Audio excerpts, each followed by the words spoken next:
You know, I think I'm beyond being surprised by anything these days. Here we have the FBI director, Christopher Wray, and he's just throwing it out there that, well, maybe Trump didn't get hit by a bullet. Maybe it was shrapnel. This is, of course, 12 days after the failed assassination attempt. This is after Joe Biden stepped down from the race, and the media has gone into a full-blown propaganda push to try and rally the public behind Kamala Harris.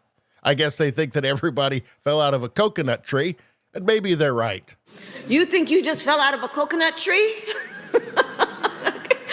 You exist in the context. But for some reason right now, the FBI director, unbidden by the way, just offered it up out of nowhere that perhaps Trump hadn't actually been hit by a bullet after all. I think with respect to former President Trump, there's some question about whether or not it's a bullet or shrapnel that hit his ear. So it's conceivable. Although, as I sit here right now, I don't know whether that bullet, in addition to causing the grazing, could have also landed somewhere else. But I believe we've accounted for all of the shots and the cartridges. So that just comes out of nowhere. Why did he do that? Why did he say that? It couldn't possibly be to minimize what happened to Trump while they're rolling the red carpet out for Kamala. Could it? It couldn't be that.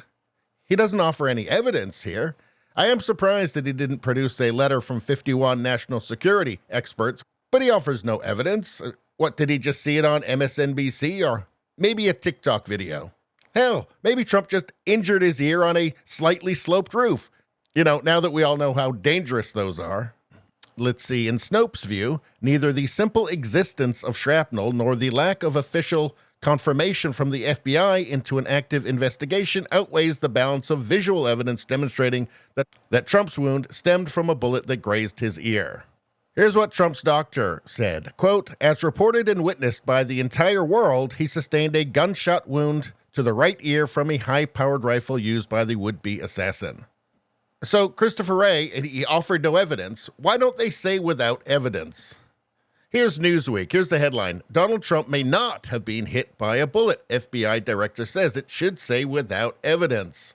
Newsweek. Let's see. Here's an article from 2018. Donald Trump claims without evidence. Here's another one from 2018. Trump attorney claims without evidence. Here's another one from 2020. Trump says without evidence. And again, this is all very convenient. While they're rolling out the red carpet for Kamala and the media is in a frenzy trying to brainwash the public into supporting her. And suddenly, just unbidden, he just offered it out there. Maybe Trump did get hit by a bullet. I don't know. Could have been something else. I don't know. Just suddenly, I get out of nowhere doing something that would minimize the event. And another thing, he's in front of Congress here, but where are the everyday press conferences to update people? Where have they been? Where have the official press conferences been to go through, to describe to the public what happened, what they know?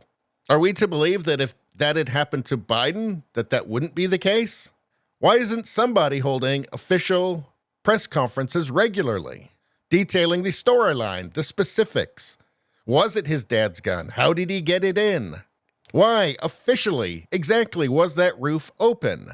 I think that the public needs better than, sloped roof or it was too hot out. I think people would like to know exactly how many breakdowns in communications and by whom and who held the ultimate responsibility. Why isn't this all being made clear? What about ballistics reports, trajectories, visual recreations, animations, or at least a damn graph? And finally, how could Wray not know? There's been plenty of time that has passed. How could Wray still not know, honestly not know, if it was a bullet that hit Trump? Doesn't feel like anybody's doing much to try and salvage their reputation for some reason. And if he doesn't know that, how can he be so certain it was just one shooter?